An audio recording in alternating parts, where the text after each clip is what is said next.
Bonjour, bienvenue sur cette vidéo. Je suis Delphine, praticienne en nutrithérapie spécialisée en micronutrition. Alors, dans cette vidéo, je vous explique comment vous pouvez diminuer votre résistance à l'insuline et par l'alimentation, mais pas que. Alors, la première étape, c'est de mettre en place la chrononutrition. Chrononutrition en commençant votre journée par un petit déjeuner protéiné avec des œufs, du jambon, des céréales non sucrées, des purées d'oléagineux, des choses comme ça.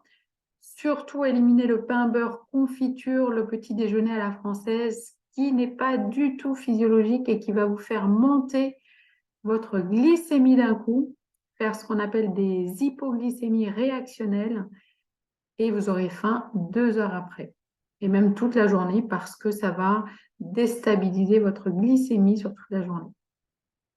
Donc, un petit déjeuner protéiné, un goûter si possible avec du gras végétal, type oléagineux, chocolat noir à plus de 75% de cacao.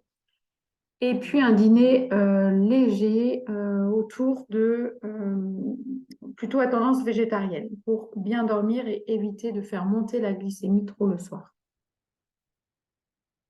Deuxième point, mettre en place des stratégies qui vont permettre de limiter l'absorption du glucose par l'organisme et donc de synthétiser de l'insuline. Donc, comment on fait? On peut créer ce qu'on appelle des amidons résistants en faisant cuire des pommes de terre à l'eau que l'on va faire refroidir, du riz blanc que l'on va faire refroidir et que l'on va consommer soit réchauffé, soit froid. Ça va créer ces fameux amidons résistants et donc limiter l'absorption du glucose par l'organisme. Dans la même catégorie, on peut penser aussi à consommer un certain nombre une quantité de fibres assez importante, hein. Les légumes, les fruits. Si vous mangez des fruits, les consommez plutôt pas trop mûrs pour éviter qu'ils soient trop chargés en sucre. Si vous consommez des pâtes blanches, mangez-les al dente, donc pas trop cuites. Vous pouvez aussi rajouter de l'acidité dans vos repas.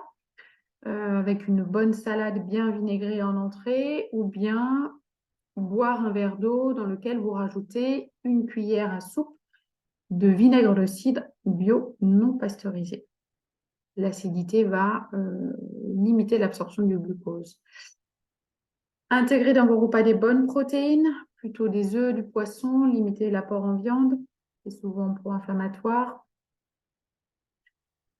Et puis, voilà pour la stratégie qui est de dire de limiter en fait l'absorption du glucose par l'organisme.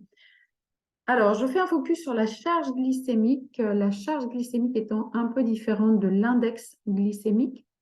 L'index glycémique étant la capacité de l'aliment à faire la vitesse d'augmentation de la glycémie dans votre sang de par l'aliment ingéré. Et la charge glycémique va induire une notion de proportion de quantité, hein, parce que vous pouvez avoir une même quantité de glucides. Par exemple, vous prenez 30 grammes de cornflakes et 150 grammes de purée de pommes de terre. C'est un exemple, hein, vous avez la même quantité de glucides, par contre, vous n'avez pas la même quantité.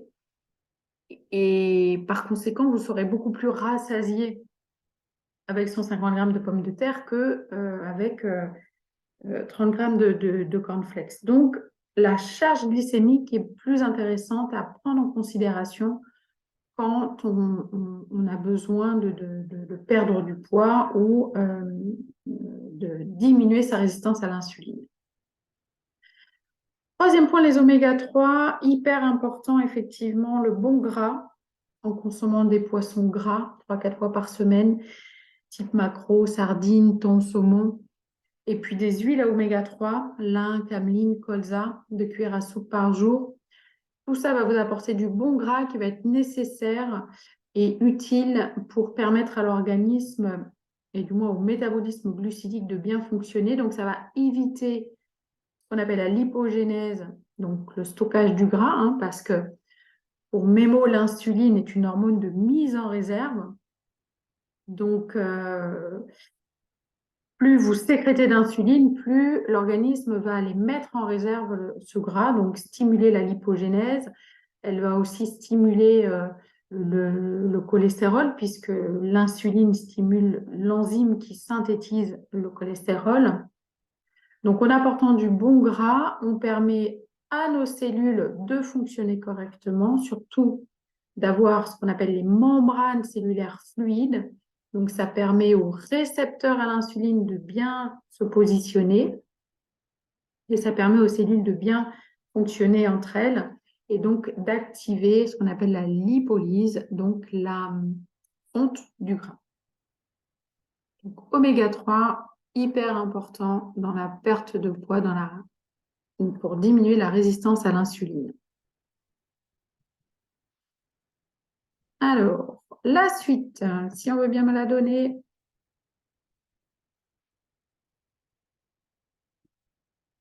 Voilà. Autre stratégie pour diminuer la résistance à l'insuline, c'est l'activité physique. Effectivement, le glucose étant le carburant, un des carburants de l'organisme, plus vous allez utiliser de carburant, moins il en restera en stockage dans l'organisme. Donc, il y a le HIIT, qui est une activité physique intense de courte durée, qui va permettre à nos mitochondries, qui sont nos centrales énergétiques, d'être bien boostées par des activités physiques comme ça, de courte durée et intense. Et pour mes mots, les mitochondries vont aller chercher le glucose qui va être transformé en pyruvate dans le cytoplasme et ensuite c'est ce pyruvate qui rentre dans la mitochondrie. Et si on a un dysfonctionnement de nos mitochondries, ça peut faire monter, ça fait monter notre glycémie et donc notre insuline. Donc, booster nos mitochondries, ça va faire consommer du pyruvate, donc du glucose, et surtout, ça va vous apporter de l'énergie.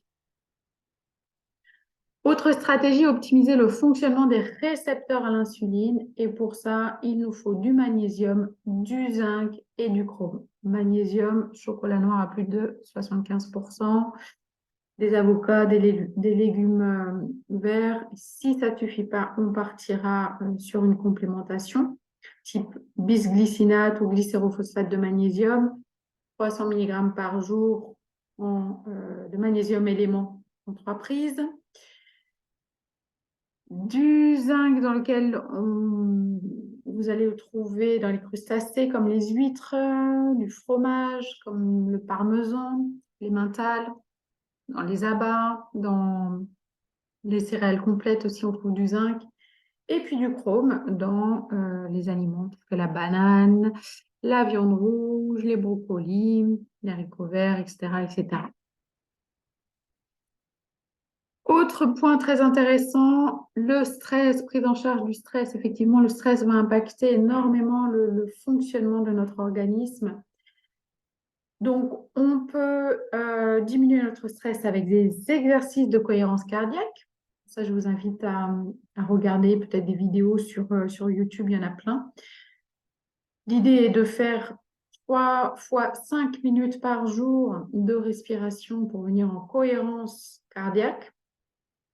Et donc, ça c'est vraiment très bien documenté. Ça travaille sur le nerf vague et donc, du coup, ça déstresse vraiment l'organisme.